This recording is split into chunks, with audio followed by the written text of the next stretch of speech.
Inaabangan na ng publiko ang boxing match ni na WBO IBF Junior Featherweight Champion Nonito the Filipino Flash Donaire at WBC Diamond Super Bantamweight Champion Toshiaki Nishioka sa darating na linggo. Ayon kay Donaire, handang-handa na siya para sa kanilang pagtutuos ng Japanese boxer, kung saan lamang siya umano sa pagiging mabilis para talunin si Nishioka. Samantala'y binida naman ni Nishioka ang matinding pagsasanay para sa laban kay Donaire. Napag-aralan na niya umano ang estilo ng Pinoy boxer at alam niya itong depensahan.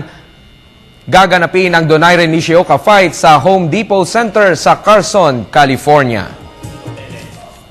Samantala sa UAAP, nakuha ng Ateneo Blue Eagles ang kampyonato sa ikalamang sunod na taon sa UAAP Finals Season 75. Ito'y matapos matalo na Ateneo ang UST Growling Tigers sa umatikabong Game 2 ng Best of 3 Series.